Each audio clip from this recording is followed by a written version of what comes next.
Good morning. Welcome to Morning Coffee. Today's Morning Coffee is solely about Diddy and a Diddy trial and a Diddy verdict. If y'all been following me, then y'all know we have been long awaiting a verdict in this trial. We wanted to know if they were sending Diddy to jail or not. Okay, we needed to know. The people wanted to know. And there was so much that went into this that I felt like we was in a courtroom with the jurors. I felt like we was listening to months of testimony and evidence and all of the things. And wow. So just so we're clear, because there's a lot of misinformation. There's a lot of misinformation going on. Just so we're clear, Diddy has been found guilty of a federal offense. He has not been found guilty of the most important federal offense. He has not been found guilty of the main reason that the prosecution team decided to pursue this case. And I will get to that in a second. But Diddy has been found guilty. So let's clarify that. So let's go through what he was charged with and what they actually came back with a guilty charge on. Because the headlines are saying Diddy not guilty. Diddy is not guilty. That is not completely true. He is not guilty of the most important charges. So let's go through the charges, and then I'm going to break down for you what he was found guilty of and what he was not, and what were the requirements. So what was the charges being brought up against him? Count 1 was racketeering conspiracy, basically running a criminal enterprise. 2 was sex trafficking, force, fraud, or coercion as it pertains to Cassie. 3 is transportation to engage in prostitution as it pertains to Cassie and commercial sex workers. 4 is sex trafficking by force, fraud, or coercion as it pertains to Jane. Remember his ex, who goes by the pseudonym Jane. And then count 5 was transportation to engage in prostitution as it pertains to Jane and as it pertains to the commercial sex workers.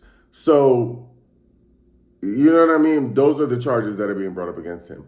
Now, what he was found not guilty on. So the jury yesterday had a verdict, had an answer for guilty or not guilty for 4 of the charges. From 2 to 5, they decided on whether he was guilty or not guilty. But yesterday they were hung on count 1, which is RICO racketeering. Multiple jurors were on the side of guilty and multiple jurors were on the side of not guilty. So they couldn't come up with a decision. They asked the judge if they could submit a partial verdict and just be hung on count 1. The judge said no. He told them to continue to deliberate. They came back. They weren't able to decide. He sent them home. This morning, they made a decision on whether or not they thought he was guilty of count 1. Okay. So what he was not found guilty of today. So now they deliberated, they handed it to the judge, they let them know. He is not guilty. They found him not guilty of racketeering conspiracy. They found him not guilty of sex trafficking, force, fraud, or coercion as it pertains to Cassie.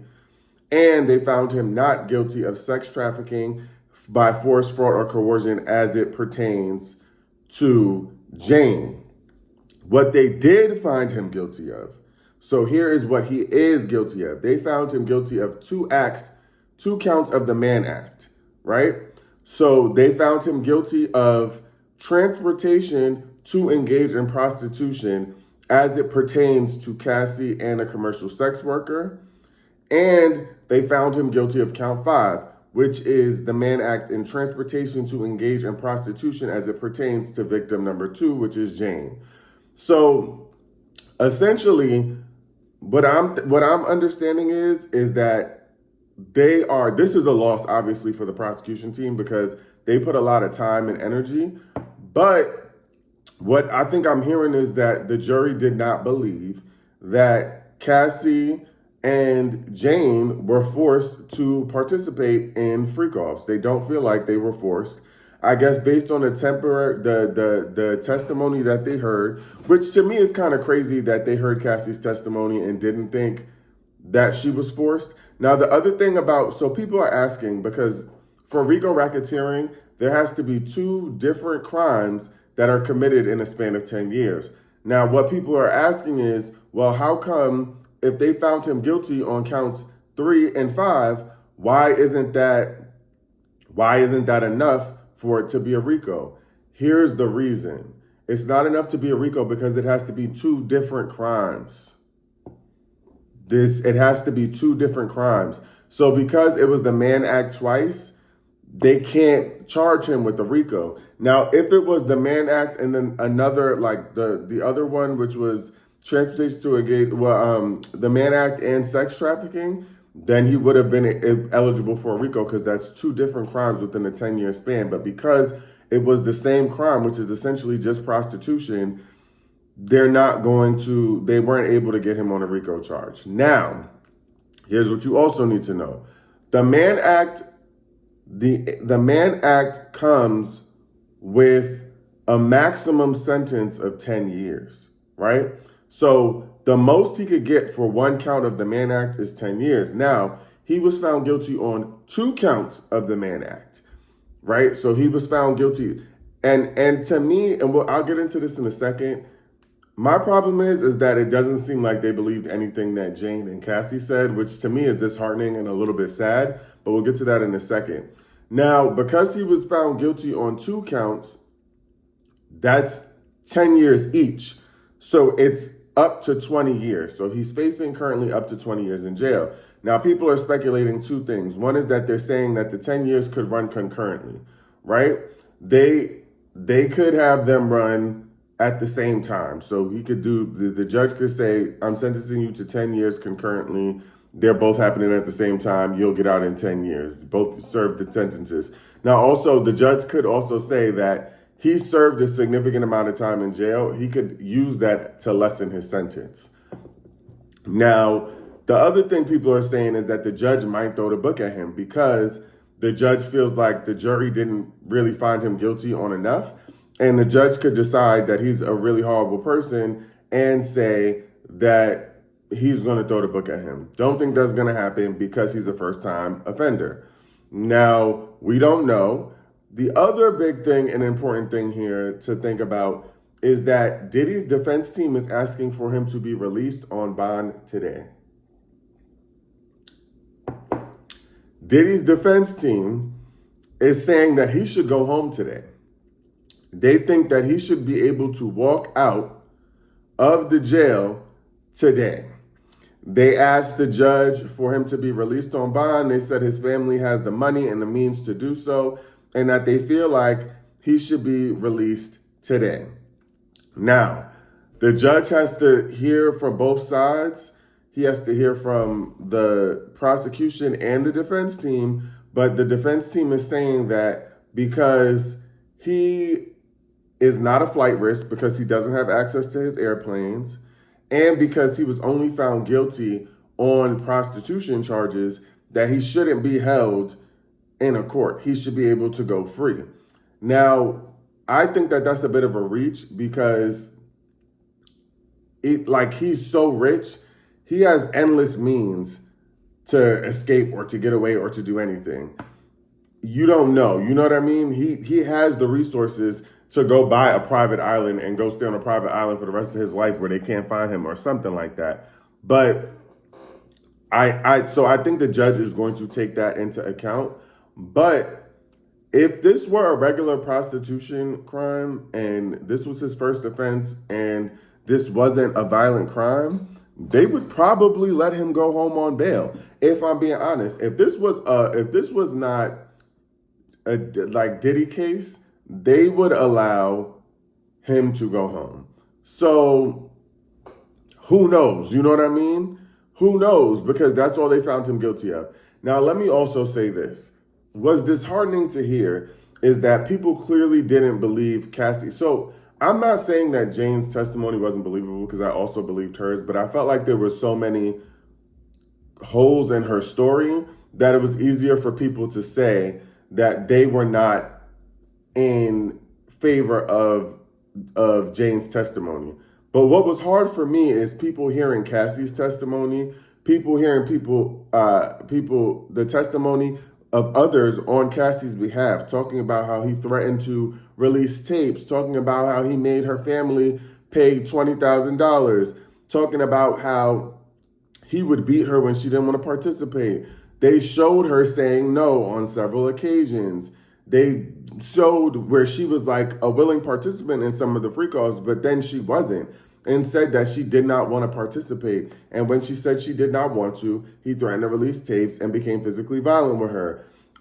Those things to me are, and I think what that goes to is women believing, or people believing women.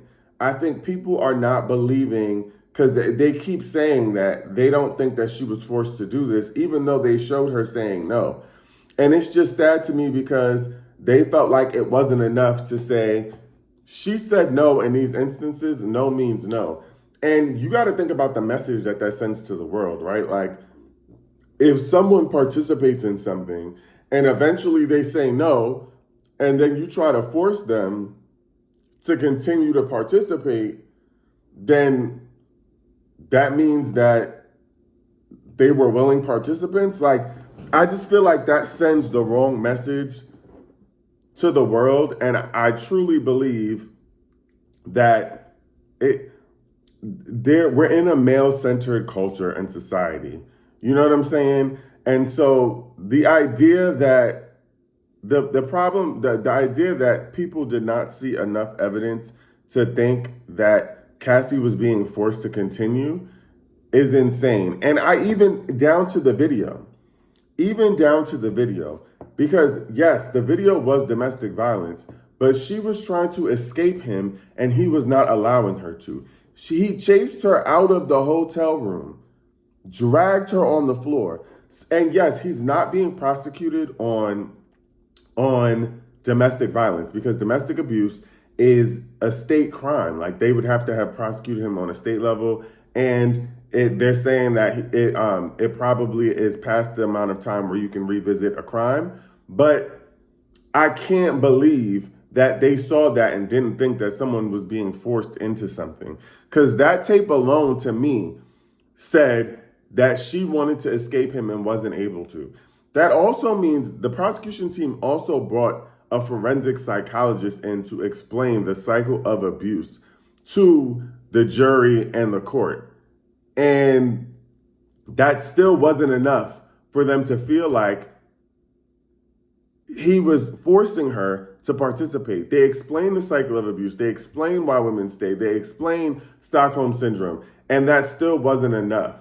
And to me, that's just sad, because if you could do all of that to show why someone would have stayed, even though they're clearly telling you they didn't want to, that just lets you know that the world is not for women. You know what I'm saying? The world is not in favor of women. I don't think that the prosecution I don't think that they would have pursued this case had they known that it would be simply the Mann Act. And I know that only sounds crazy because going to jail at all, but it's only 10 years for each sentence. That's not a lot. And that's what it is, but we can't do anything about it because we're not the jurors. You know what I mean? And I think that there's also a world in which they saw some of the freak-off tapes, and I think this is why the freak-off tapes were shown to them, because they wanted them to see, the defense team wanted them to see what looked like Cassie and Jane participating in freak-offs willingly. And they probably showed them parts of the freak-offs where Cassie and Jane were participating. And it sucks, but they also showed evidence of them saying no. So we don't know. We're not the jury, but the truth is that people keep saying he was found not guilty. He was found guilty. He just wasn't found guilty on the biggest charge. I think what people were looking for were the RICO and at least one of the sex trafficking, because if he was found guilty on the RICO and one of the sex trafficking charges, he could have been facing up to life in prison. And that's what people were waiting for. They wanted to see that he was going to be facing up to life in prison. As of right now, he's facing a maximum of 20 years. I don't think they're going to give him 20 years because he's a first-time offender. And moreover, I'm curious to see if the judge is going to decide to let him go walk as a free man today. That's really what I'm wondering. I'm wondering if the judge is going to let him go as a free man today. And also, this is like random, but 50 Cent said, Diddy beat the feds. That boy a bad man. Bet the RICO he gay John Gotti. Or beat the RICO, he the gay John Gotti. So that's what 50 Cent had to say. He says he's the gay John Gotti. So, yeah, I don't know. It's disturbing to say the least. It's disheartening. You know what I mean? Like I think we were all hoping, well, many of us were hoping that he would be going away for a long time. It doesn't even sound like he's going away for as long as R. Kelly went away for. R. Kelly got 30 years in the feds. It sounds like the most Diddy is going to get is 20, and let's see what the judge says. I feel like the judge should throw the book at him because they let him go. They let him go. Like, no shade. I'm not trying to be funny, and I'm not trying to show my side, like my hands. I'm trying to give you the most unbiased update, but they let him go. So I feel like the best the judge can do now is to give him the harsher punishment in the sentence. But I think because this trial is so politically driven and it is following a billionaire, that he's not going to do that. I think he's not going to do it. I think the judge is going to have to play a political game, and he's not going to give him the maximum sentence because he feels like he has to play a game. But I do hope that he goes to jail for some time. Hopefully they don't give him time served, because that's also an option, which would be very disheartening. If they gave him time served, that would be disturbing to say the least. But I am hopeful that he gets time in jail and that he at least gets to rot away for at least 10 years. He doesn't deserve to be a free man, and that's sad. And I'm also sure that it's scary for all the people who decided to testify against him.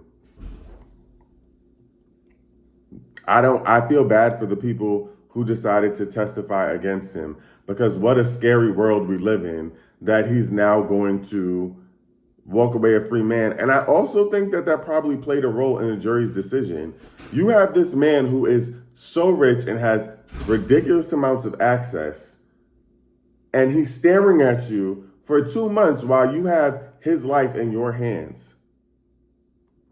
I'm sure that played a part in the jury deciding whether or not they wanted to find him guilty. You know what I'm saying? So I'm disgusted, but Diddy was found guilty on 2 of the 5 counts. The 2 counts that he was found guilty of were Mann Act, which is basically prostitution, and the maximum sentence for each of those counts is 10 years. So right now he's facing up to a maximum of 20 years in jail. All I can say is pray for his victims. You know what I'm saying? Pray for his victims and their family. And yeah, that's that. So thank y'all for tuning in. It's been a long, this Diddy trial has been a long journey for those of you who have been on this road with us. We've been following it close, watching it literally play out in front of us.